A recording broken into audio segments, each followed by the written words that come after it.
subscribe to Heroes of the Storm on YouTube and around the web, and we'll see you in the Nexus. I'll see you in the shadows. Backed in the corner, even in death. Bounce back, put a number on the board, and keep the dream alive versus No Tomorrow. But it's 3-1, J-How. Yeah, much like Valera, even in death, coming face to face with their enemy. And right now, that's No Tomorrow, and they played that better than they've shown any glimpse of through the first 3 games, so I feel like maybe that confidence might be there. They made all the right plays at all the right moments. I'm curious if No Tomorrow is going to try and take the map pick, or whether they want first pick, the losing team gets to pick, and then if if even a death gets the map pick, could we see another bigger battleground like Cursed Hollow? Let's find out what the battleground will be, and it was actually picked by Even in Death, so No Tomorrow, they want that first pick, gave it up to Even in Death, and they bring us to Towers of Doom. If memory serves, I could just check my notes, but I'm pretty sure I studied this team enough. This is actually No Tomorrow's highest win rate map. If I'm wrong, it's because I didn't double check, but I'm pretty confident on this one. But I believe this is their highest win rate map, and we'll see how it plays out. Again, Dragonshire and Tomb were their lowest, I think 33% win rate. However, Towers of Doom, much better on. Well, stylistically, big map like Sky Temple, that's where we saw Even in Death look their most comfortable, utilizing the Judgment and the Hunt in that series to make the explosive plays work out. The reverse sweep, a fabled thing in esports in a best-of-7 series. They need to win 3 more games without dropping a series. No Tomorrow only need 1 more. Zeratul has been banned. Both these teams want to have Zeratul on this battleground. And Genji is also taken away. That means Abathur, Nubarak, heroes like that have been let through, and those are heroes that we potentially see. Nubarak, first pick. Now, Even in Death does have the opportunity. Will we see the Abathur, which has always been prevalent on this battleground? Could it be an early Abathur Greymane pick? We're going to find out soon. I could dig it. They go Tychus. We're feeling good about that last game with Tychus. Yeah, can't blame them. Tychus has so far looked pretty darn dominant in this series. That leaves Greymane open and Abathur, as you mentioned. Curious how comfortable they're feeling trying to, I guess, mix it up again. I mean, the talent choices last time, the fact that no Divine Storm was picked, made things much more favorable. Right. Not only to go Hunt, but even if it was just Hunt, that's problematic, right? The fact that they were allowed basically to pick Judgment. Well, yeah, they bought themselves that allowance, forcing that D-Shield in that moment. And Gul'dan and Greymane, so they're locking in their damage early. They're saying, look, we don't need Mouth. We're happy if we have to go with Rhaegar or something. You want to ban, or excuse me, we don't need Uther. If you want to ban Uther, fine. They're just going to give the Gul'dan Greymane that prioritization. Dahaka yesterday saw priority in almost every game. I think it was like 5 of them in 6 games, right? What changed? And now today, it's just like he hasn't even been considered. I think he might have been banned on Dragonshire, but we're at a point now where we talked so much about Even in Death's priority towards globals. The fact that Falstad has been let through, it's unlikely No Tomorrow will pick up Falstad, given that they already have Gul'dan and Greymane. So you have to think, is that going to be the ban here on the side of No Tomorrow? I would like it if they did. Let's see if they've got something else in mind. Lutano, however, played Tychus last game. He would, oh man. Illidan. Just target Homicidal. No Zeratul, no Genji, no Illidan.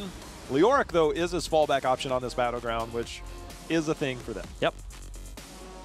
Should see Zagara or Falstad, whichever they prefer. Frozen X or Lutano. Lutano, however, was playing Tychus, so I do expect that to be the same. Again, with a player like Frozen X, like, you can be a little bit more flexible. Again, I would assume that it would be Tychus. He tends to play that. I'm going to do all the damage roll.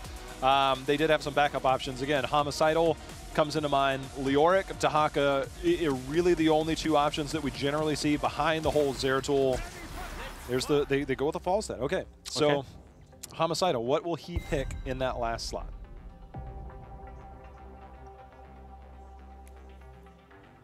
We could see. Yeah, I mean, Dahaka seems likely here, so maybe Leoric will just end up being the option. So for No Tomorrow, because Rhaegar's banned, Mouth's picked up, and you look at the composition that you have with Gul'dan, Uther is not the hot. Uther's not exactly high priority. He's great with Greymane, but maybe not as high priority with Gul'dan. I mean, Ariel's still an amazing option, though, but it's just not her best map. She's still really good, though. I can't get over the fact that there's been zero Cassia. Zero Cassia, she was banned. zero Dahaka. Yeah, but like once. Yeah. But zero Cassia, zero Dahaka for either of these teams. Even in Death is just sticking to their traditional heroes that they're comfortable with. 5 seconds remain here for the last 2 picks here for No Tomorrow. Karazim, not Ariel. Is it Zarya? Oh my and goodness. Lost Vikings, a fabled thing in North America. Almost never happens. Almost never happens. It's a very high skill cap set of heroes. And the Lost Vikings, however, are dominant on this battleground. You can't be everywhere at once, but the Vikings sure can. The thing about the Vikings, you know what? Lutano's played some Tracer. I don't recommend Tracer without Tassadar so much anymore, but that would be triple back line. But if you're looking to find some way to pick apart this team, it's something. I doubt that's going to be the option. When you play against the Vikings, the #1 thing that you have to do is you have to get picks on the Vikings. You have to alleviate that lane control, that map pressure. You have to force rotations out of other Vikings, things like that. If they fall back on an Abathur here, I'm going to be a little bit worried about that for even in Death. But if it's something, again, they haven't really locked in a hero that says this is what Homicidal will play. There are some anti-synergies with the Karazim, however. I mean, yeah, you got more bodies, so Karazim will get more effectiveness and healing for that. However, Gul'dan, I mean, that is not the optimal hero to give him the heals. They go Zagara. They're going double global. This will help alleviate some of that Viking pressure, especially late game as Towers of Doom often goes late. You got Epic Mount. You've got Nidus all over the place. Can you exploit Homicidal in this draft now? He is known for playing these hyper-aggressive frontline heroes, whether it's going to be Leoric, whether it's going to be Zeratul or Genji or Illidan. Those are the hero play styles that he makes. Right. Tychus has a shorter auto attack range for a ranged assassin at 4.5. Your traditional is 5.5. Your positioning is crucial on a hero like that. Anubarak, Greymane, prime targets the dive in, Karazim as well. Will positioning be a thing? You're known to be aggressive. You're known to like to get in and do damage. Will your positioning be compromised? That's true. This is because it's a mix-up. We don't know for sure it's going to be him on Tychus. He could be on Falstad, right? With Lutano, it's up in the air. But I agree, Tychus is the more likely, and that's not his. Hero None of those. I mean, Frozen X is. He's Zagara. 99% sure going to be Zagara. It'd be almost insane if they didn't. Right. But if they don't, it's going to come down to the very same reason we just talked about. All right. Well, we are ready for game number 5, going to Towers of Doom. Even in Death, they need your energy. No Tomorrow, trying to close it out. Here we are, Even in Death, able to take their first game of the series against No Tomorrow, who is going to be on the left side. Urho going to be on Anubarak. And most importantly, Jason will be on the Lost Vikings, who are terribly difficult to deal with if they're played well. This is the first time I've personally seen Jason on Lost Vikings. We had a question of where Homicidal would play. He's going for the Falstad, not the Tychus. Lutano already warmed up on the Tychus, in that ranged assassin. Honestly, I kind of prefer this just because I feel like Falstad, you can get away with a little bit more on your positioning than Tychus. Tychus gets punished a little bit more heavily until you have that Odin with the armor in the mid-game at level 10. And Bribe, another thing to talk about here on this map, Sappers, they do so much damage. Vikings oftentimes, you're playing for the late game. You're playing for that kind of structural lead. The Roots in that position will catch Olaf, a snap kill and a tower in this top lane. This is very reminiscent of our Braxis game, and they're trading quite a bit, and you don't want to trade against the Vikings composition because they'll constantly have somebody middle, and they'll be able to soak up that experience where you can't. And despite your assumed numbers advantage, my only assumption is that they're playing for a later game for Zagara. You babysit Zagara early game, give her lanes to work in, give a no retreat option for those Vikings in the top lane, despite the fact that we see one bell tower taken down. That it's a losing trade now. Yeah. The only thing I can think of is Frozen X. Will this open it up enough for him as we move on? I do not like that trade, by the way. No, that's a very tough trade. The first belt tower phase is 3, and now you have, I mean, it's so uncommon to have to worry about this situation where they're actually getting an added bonus of having a bell tower on you. Each shot you get is worth 1 less. Theirs is worth 1 more, and there's 3 on the table. This forces you to contest the top. This is interesting. This is a very difficult position because you can't retain that bottom bell tower quick enough, which means you don't have a fallback option in the bottom lane. So now you're committing 1 person to defending the sappers. That means you cannot take the bottom belt or the bottom altar. So now you have to contest the top 2 while 1 person is simultaneously defending the bottom lane. That is great. Like the awareness of No Tomorrow to manipulate that. Yeah, this is very well done. It just shows a refined approach with this Lost Vikings out of No Tomorrow. Brilliant start. Right out of the gates, 10 damage in. Sappers pressuring that bottom bell tower with Eric still getting the soak. Like, you think of the situation where it's pushed out this far, you usually can't even safely get the experience, but Jason throwing Eric in. Overcommitment to the bottom. Now you have the identical situation in the top lane. Sappers and an entire 4-man and 1/3 push. No Tomorrow, they are just running circles around Even to Death in this early game. A beautiful start in the burrow just to zone him out. They might even get the kill here. The damage from Gul'dan is too much. And a nice dive in from Urho, and this is just getting harder and harder for Even to Death, and we're only 3 minutes in. You're taking two bell towers in 3 minutes. You're going to get a camp. You got to get this and get out quickly. You know, you're getting rotated. You're getting dove upon. You just got to get out. You know, you're going to get some semblance. Those sappers retain 0 value. Yeah, They'll get cleared up before they really do much. Well, they're not actually going to get cleared up. They can take a tower, but still. The value you get out of that camp versus what you gave in the top lane. Battery might actually be in a really bad spot there. Yeah, that burrow charge did end up connecting with all the corruption stacks going on in, and they are just going to rip through this bottom as well. Tychus and Malfurion on their way. It's you know, they're outnumbered heavily. The Vikings are elsewhere. This is just the standard 4-man push with a single Viking with that, and that's just going to reclaim it once more. Right now, Even in Death just need to do their very best to keep on par and experiences to the best of their ability and get level 10. This is an absolute blitz. Like, they are blitzing the enemy team, and they have no answer. And you talked about corruption stacks. We are seeing echoed corruption for Gul'dan for the first time as we enter our next temple phase. Battery has no escape. Dwarf tosses in without support. He will go down here. Lutano able to be okay in that spot since it was a nice 3-man route. Tiger JK out of mana. Grenade. Oh, wow. Close call. He has no mana, no health, but he lives, and that's the main thing as we see the hammering go out. But again, Sappers threatening bottom. The Vikings are already postured up on both altars. And again, that's 10 more damage. That will bring them down to 20 HP at the start of this game. You can't afford to continue to give this up. You're already down a level and a half.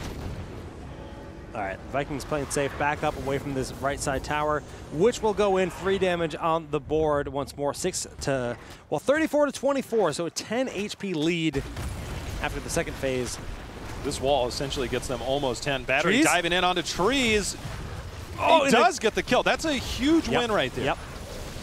I'm actually surprised we didn't see the identical strategy from No Tomorrow to go for the top camp push again. I think they wanted 10 from that wall, but I'm actually surprised they didn't just go top and force the exact same issue they got away with just moments ago. Jason, a little bit of a mistake there, missing out on Eric's life, letting him go down. That'll concede position here in the bottom. So XP lost, given over, helping level 10 become an option. Baylog, meanwhile, just soloing this Sapper camp in the top to try to keep the pressure on. They will have Nidus soon. That will help out so much here in Towers of Doom, and Towers of Doom is the game where it is not over till it's over. Yeah, Web, the cocoon is out. But now the dive, the cursed bullet, and how? Can't do anything about it, but they might get Tiger has the palm. Clutch palm there by Tiger, showing that he does play Karazim pretty effectively. Sappers starting to make their way through. They should turn. They're trying to body block them to make sure they don't go past that point of no return. To just turn and directly turn towards the bell tower. Nicely done, once again, by No Tomorrow. Lack of level 10. Really, really hurting Even in Death there. Just makes it impossible to fight back effectively in that moment. Just about here, though. Yes, they are down a bell tower. Yes, they are down, you know, really a solid 2 levels in experience, but Heroics give them the global. They give them the gust, the big Heroics to be able to fight back. If Twilight Dream had even been a thing, who knows? That might have been enough to turn the tides after they popped that cocoon. There's just so much control. And we're not talking about, like, they're pausing and then they have control. This is persistent control over a battleground, and they are doing whatever they want. And that's no tomorrow, as Odin has been popped here. They're going to siege up on this bottom bell tower, or they might be looking for a fight. They're rotating. Feeling the pressure, Battery dwarfs in and gets Cocoon, but the Gust will stall this out for a little while. Cocoon for Gust. The end of the day, and Battery ends up being safe in the end. Now the Stormbolt missed, and then we saw the Mighty Gust there, so we're going to see a contested altar. Right now, Even in Death seems to have regrouped. Eric goes down. They got a kill, yeah, on Eric. That's a good start to the fight, at least taking away some of that split pressure, but it's still Olaf in the mid. Balog in the top, and the longer this goes out, the more experience gets lost. Homicidal gets a heal, but it's not enough. Gul'dan finding the kill, the drain onto How. He cleaved by the Greymane. Sure, they might find some hope on the Eric, but it's still going to be a team wipe with, just Battery slipping into the shadows. But with Viking, they're just going to go push middle. They're continue to get soaked top.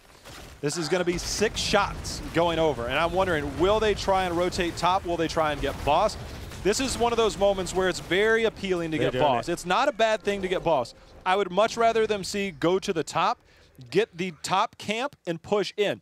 Map control is far more valuable than those 4 shots. It's a very deceiving line that you tend to cross. They're actually just going to go all the way flying in onto Balog. He's going to actually be able to get the kill here and stall out the tribute channel. But they are going to have all 3 bell towers down. Sappers being worked on up top. Jason stalling out here, just being annoying. But now so only 1 shot from controlling all the bell towers goes off. Does this end up costing them damage overall? Sure, they have map control, but not, trying to get over confident with that. Urho goes down. This is big for Even in Death. Trying to stabilize. Almost gets it. Battery going in. Again, he does not have Avatar for another 20-plus seconds. Odin? Again, Battery went Skullcracker, so if he stays on somebody, it is constantly stunning them every 3rd attack. I mean, it's a mini stun, but nonetheless, it can really interrupt you. Okay, they could play again if they want. Sappers made it across with Bribe, by the way. Top lane. Pretty sure that was Bribe. There's no other way that got picked up. And Eric ends up dying, but again, play again is going to be used in just a moment here. Casanova is going to be able to live on the tribute. 2 damage. 2 damage. That's it for Even in Death. They worked so hard for 2. It's like every time they find a way to get some semblance of control back on the battleground, they give up an inch, right? And it's just like you have 0 room for error at this point. You have to fight your way back. Somehow get even on these bell towers. Stop giving up those pushes. Nidus, again, as you said, will be a huge help. But nonetheless, they've now regained 2 out of the 3. Falstad trying to reclaim that 3rd. This is actually the most stable they've been since the 2-minute marker of this game. I think it's been since 2 seconds into the game. Fair enough, J-How. Still, level 16 is looming, not too far away here for No Tomorrow, and constantly just sieging up. All 3 Sappers connect with no contention whatsoever, bringing that bell tower down to half HP with the help of the Gildan and Cocktail, and Falstad has left his position up top in his quest to reclaim that tower, which is about to have Sappers walking by it with Balog, just always working on that. Olaf even giving them these. That's the thing, and right now that's Cigar. You bring up the most perfect point, because that top lane will force rotations out. Right now it's up to Cigar to be the lone hero to rotate up, reclaim that bell tower, and use Nidus to get back down here, because this bell tower is at half health. Now those Sappers at least only push, and they'll do damage to the keep, but it allows you to defend down here if you can make it back. You have to come down if you're Cigar. So far, a good hold. Just a single altar on the board. This is probably the best case situation Even in Death could hope for. They've stabilized. There's only 1 altar threatening them. If they give up the 4 damage, it's not the end of the world. They need 16. Looking for a fight, not the right option for them here. Just too much of a disadvantage. We do see the Nidus being used, the Gust down. They're going for the fight anyways. Twilight Dream gets speared away. He gets speared away. Actually, the Cocoon is in there. Homicidal going to be the first to fall, and now there's all kinds of troubles. Battery having a Dwarf toss away. Odin is pop, but they are taking so much damage. Battery just trying to stay alive. I usually avoid being critical. This is Towers of Doom, where there's no catapults. There's just bell tower control. They just got bell tower control. You can afford to give up that bell tower. You're at half health, a little bit below half health, and try to live on. But Falstad goes down. They keep fighting without him. Then they lose Tychus. Falstad's now back up. He could potentially fly back in at the later end of this fight. His team's already half dead, and Even in Death are in a tremendously bad spot. Look at that. That's Tiger just styling on them at this point. He knew his distance, he knew his range on what he could get away with, and he did just that. We're looking at 32 to 16. Again, Towers of Doom, it's not over until it's over. You have your original 3 bell towers. Still, you're going to lose one, but you're not in a terrible spot. That's the thing. Using Wingman to bribe that, now you have control of that top lane. The threat of losing that top bell tower is fine. The middle is defendable. Now you only have to worry about that one at the bottom. Again, just getting some semblance of control is so crucial right now. Just Tiger JK up here in the top, not actually a big threat. Baylog will be picked off in the mid. It's a small victory. Good little bit of XP thrown on in towards 16. Even in Death will have a 2-level window. Oh, geez. Forcing rotations out there on boss. And this is just a good call. And now you go with getting boss to, if you get boss and you manage all three altars, which is entirely possible when you have Vikings on your side. You win one fight, the Vikings grab 2 of them while you're forcing the issue in another one, and now you obtain that 3rd if you win that fight, and it's game over. That is the position that they put themselves in. They've earned this position, that's for sure, and Falstad Zagara, double global to try to help that from being an issue. They've got this nice positioning here. Roots just being thrown out cautiously, but Lutano gonna take too much damage and will be picked off. The unexpected play, not even near the tributes. They found him in mid, trying to get some soak. They punished him. The game's not over. 1 tribute, or 1 altar, was grabbed by Even in Death. The other 2 bringing 4 HP down. I've seen crazier things, man. I've seen crazier things on Towers of Doom, but Even in Death is not making it easy for themselves. That positioning by Lutano, the one in the last fight and that one trying to soak that middle lane, he keeps finding himself in very compromised positions, and it's costing him his life, and it's costing his team a little bit right now. It's not all on him, but no, it's definitely, you can't afford those small mistakes. We mentioned this in the draft. It is not a comfort draft. Homicidal, you just getting bullied away. Those fists, just too much of Tiger JK. Level 16, he can do insane damage with Iron Fists. All right. Even in Death, again, finds themselves in a very similar position. Again, Urho posturing up, trying to get the stun down. That is an Eric death. That's not a big deal. But we did see the bottom or the top bell tower, but Anubrak going in again. The roots are put down. The cocoon is out. This is tough because it's such a safe siege. You've got your bell tower to retreat to. Even with the Odin behind this, like, it's still looking really favorable. Tree's taking a lot of damage. Does he have the last Q? No, the Palm was used a little bit earlier. There's a Palm on cooldown here. Level 20 is here. Went for Storm Shield, not Peaceful Repose, and that's going to be a kill on Anubarak. So the Divine Palm ended up being a big issue with that down. How getting the heal through the last one. Tiger JK goes back, finds the kill on the Malfurion, looking for another. Radiant dash away to stay alive. Wow. Again, I think right now, I mean, we're looking at the altars. Yeah, this is going to be too tough to deal with. You hate to call a game right now, but the bottom bell tower is standing in your way. You're going to have to go up and around. You can't afford to take this down. I just don't think you have time to do that and find yourself in position. And the fact that these are being picked up now means that, I mean, you might get this bottom bell tower, but I think that posturing up for positioning beforehand is what really can save you from getting back toward. And again, the Vikings, you got to think that the Vikings are going to be able to sneak in here. Yeah, 1 bell tower, not enough, because that because there it is. There it is. They grab it. One altar is now sufficient. Lutano goes down, the double kill, and No Tomorrow will hold on to their spot in honestly decisive fashion throughout that series. There was one game where Even in Death got the win, but it was still very close. No Tomorrow really just looked like the better team today. I just can't get over the recognition that they had from the minute that game started to know what their strategy was, and they just continued to put the pressure onto Even in Death. And you got to think that Even in Death, just they had something in mind when they started, right? They had, we want to go get this top push, we want to open this up for Zagara, we want to be able to control the lanes. And while that works originally, you got to think what you're going up against. And Vikings, they neutralize that because they'll be soaking the lane that you're not in. You give up a counter push in another lane. Yeah. And not only did they not get the top bell tower, they gave one up. And from that moment on, 1 minute into the game, No Tomorrow was in control the entire time. There was never a moment where I thought, Even in Death was like, all right, they were fighting just to get back to neutral. Right. And they were only there for just a matter of moments. And even when they had that neutral, they took a fight without 16, which is just, they went for the gamble. They said, this is our only chance. We need to swing ahead of our opponents right now.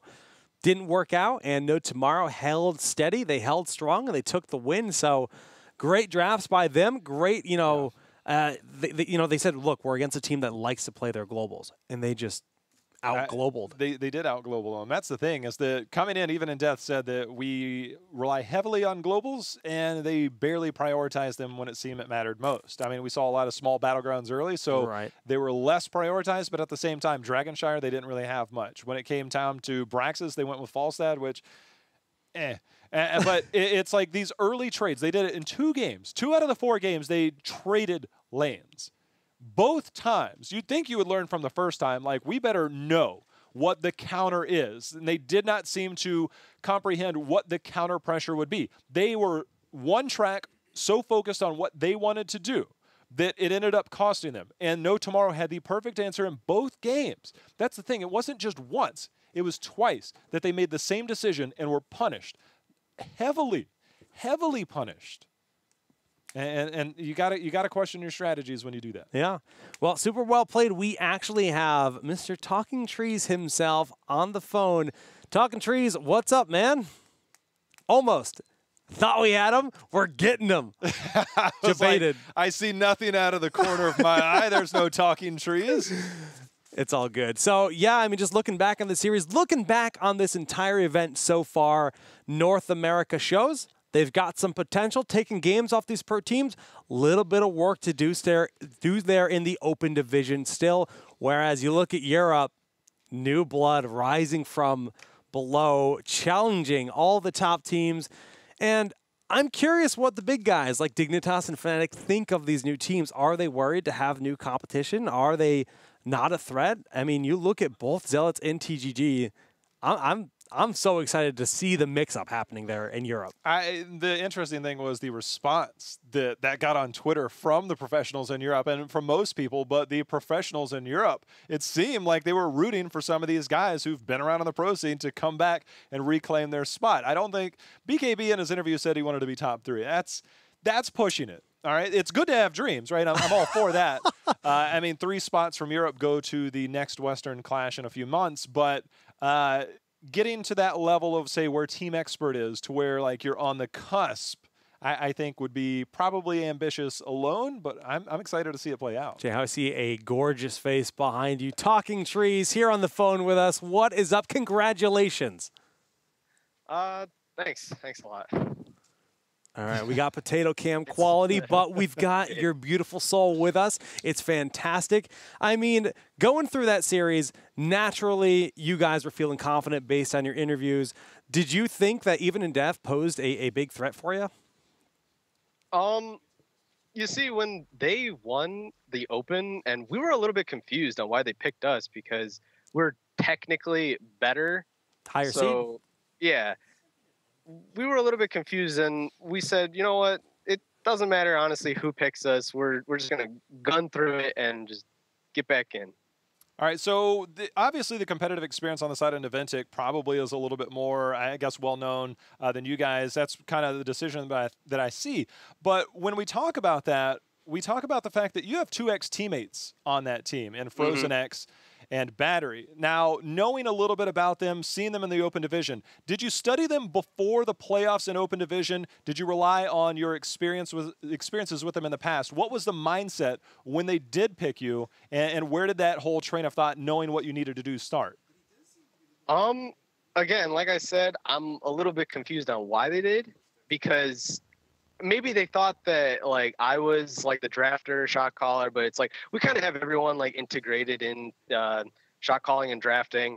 I was teammates with them. I kind of knew exactly like what they played. I knew that they did play a lot of Zagara, which they played twice. Yeah, I mean, I still those are my boys, but I honestly wish them good luck. Now, you guys obviously formed shortly before the qualifiers and tried to regroup, a bunch of people that have been in pros, things like that, so that you could reform this team. And you guys had growing pains as being one of the newer teams in the HGC Pro Division. Now, you've reclaimed your spot. Like, when you look forward, like, what do you see in the future of your team? Now that you guys have secured that spot, it's got to be a huge relief. You know where you're at for the next few months. What did you learn from the first half that you think might be able to build upon for you to have success in the second half? So when we first got in, it was like really cool, blah, blah, blah. Like we didn't necessarily like take it much as like a job or even like as serious. We kind of were like playing scrims, playing a couple of Hero League games here and there. But it's just we started losing, and I decided and put it on myself. I was just like, wow, we gotta all like really, really step up. Like we all have to play. We all have to like scrim. We have to like watch more replays. We gotta like watch Korean games, other regions, what they're doing. Yeah, so the upcoming is I know me, I'm gonna do again at least 10 to 12 hours of just straight hot scrim stuff like that. I'm sure everyone else is, because we won this, we're still in the HGC, but we got a long road ahead to even get to top 4 again in HGC. When you talk about your team, you're probably one of the more flexible players on your team. Is that something that you feel that you had to take it upon yourself to be maybe a more diverse, better player, to bring your team around it just because you have that competitive experience? What's the mindset there? I mean, I'm a flex player. I kind of play really whatever, but it's just we got Jason, who's another like just about the same hero pool, really talented. He played Vikings so well. We got Urho on like he flexed into the stun tanks and then played a lot more, and now he could play like other specific things. Baron, Nubarak kinda is there and stuff like that. Ed's flex is like any hero. Like I don't understand how you can ban him out. Shout out to his monk, the last game, and Kassa. He plays any melee, honestly. Well, once again, man, congratulations. Any final shout-outs before I let you go and celebrate with the team? Shout-outs to my whole entire team. Shout-outs to Even in Death. I honestly hope that they try to get better, try to reclaim an HGC spot because I believe in them. And shout-outs to Chrissy, shout-outs to Zeus for helping us out. And that's it. Thank you, guys. Congratulations, man. Thank you, Trees. Congrats. That's going to be No Tomorrow, Naventic, both the HGC Pro League teams holding on to their seeds, holding on to their spots to try to improve their results in the second half of the season. Yeah, I mean, much like he said, I know a lot of these people have been around him a lot, and, it feels bad that Even in Death came up short, but at the same time, No Tomorrow proving that they deserve to stay. So I like the fact that he admitted that they didn't take it as seriously, but they regrouped, and we saw improvements, right? You're going to naturally improve in that type of competitive environment. I hope that they regroup and they might start looking towards